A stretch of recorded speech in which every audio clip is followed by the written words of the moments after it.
कोई खुशबू न कोई फूल न कोई रौनक, उस पे कांटों की जहालत नहीं देखी जाती। हमने खोली थी इसी बाग में अपनी आंखें, हमसे इस बाग की हालत नहीं देखी जाती। रात बस रात ही होती तो कोई बात नहीं, उसका आकार मगर दूना नजर आता है।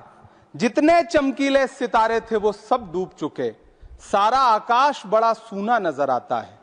बुलबुलें खुश थी उम्मीदों के तराने गाए, लेके पतझड़ से बहारों को चमन सौंप दिया। अब तो मासूम गुलाबों की ये घायल खुशबू शीश धुनती है कि खारों को चमन सौंप दिया। तुमने क्या काम किया उनके अभावों के लिए, जिनकी मेहनत से तुम्हें तख्त मिला, ताज मिला। उनके सपनों के जनाजों में तो शामिल होते, जिनके चुप रहने की वजह से तुम्हें राज मिला। उदय प्रताप जी ने बहुत शानदार ये कविता कही है कि कवि की आवाज बगावत पे उतर आई है। दल के दलदल से हमें कोई सरोकार नहीं, तुमने इस देश की तस्वीर बिगाड़ी ऐसे, जैसे इस देश की मिट्टी से तुम्हें प्यार नहीं। वरना अंजाम वही होगा जो पहले भी हुआ। कुर्सी तो कुर्सी है, निगाहों से उतर जाओगे। मौत आनी है जब आएगी तुम्हारी खातिर, मौत से पहले बहुत पहले ही मर जाओगे। सभापति महोदय, गांव की परिकल्पना में प्यार था, अपनापन था, भाईचारा था। कभी महात्मा गांधी ने जब गांव का सपना बुना तो मुझे लगता है उसमें वो मोहब्बत थी कि गांव में अगर किसी बिटिया की शादी होती थी तो पूरा गांव अपने संसाधन लेकर के, कोई चारपाई लेकर के, कोई गुड़ लेकर के, कोई प्रेम लेकर के खड़ा हुआ करता था। लेकिन पिछले 2014 के बाद से गांव में जो नफरत बो करके विकास किया गया है वो अद्भुत और अकल्पनीय है।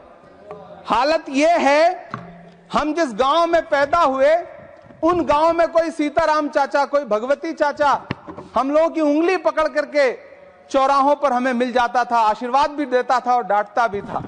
लेकिन मौजूदा स्थिति यह हो गई है कि गांव में चाय, जो गुड़ की चाय बना करती थी, उसकी चकल्लस में जो चर्चा होती थी, उसमें जब से चाय में चर्चा वाली राजनीति घुसी है, उसने पूरे गांव का माहौल ऐसा कर दिया कि आप अब एक दूसरे से प्रेम से बैठ के बात भी नहीं कर सकते।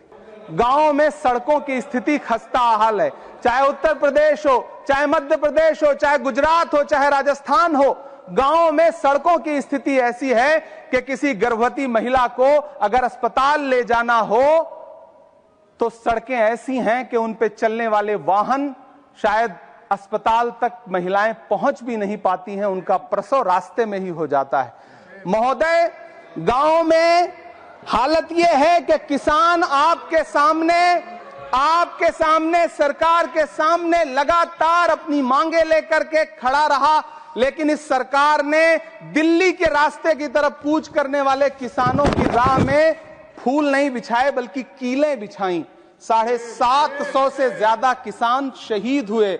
कीमत तो बहुत बढ़ गई शहरों में धान की, लेकिन विदा न हो सकी बेटी किसान की।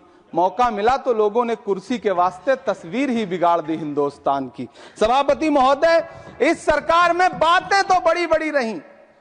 बजट की बात करके यह कहा गया कि गांव का विकास करेंगे, लेकिन प्रधानमंत्री की जो आवास योजना है, प्रधानमंत्री आवास योजना के तहत गांव में आवास बनते हैं और इनकी राज्य सरकारें उन आवासों पर बुलडोजर चलाती हैं। महोदय, जब पीएम आवास योजना के तहत बनने वाले घरों पर बुलडोजर चलेंगे तो आप गांव के कौन सी विकास की परिकल्पना कर रहे हैं? गांव को तो आपने भगवान भरोसे छोड़ दिया है। गांव में रहने वाला किसान अपनी मेहनत से अगर अन्न उपजा रहा है तो आप उसकी एमएसपी भी नहीं दे पा रहे हैं, आप उसको सहायता नहीं दे पा रहे हैं, बल्कि धन्ना सेठों की सरकार बना के रख दिया है आपने।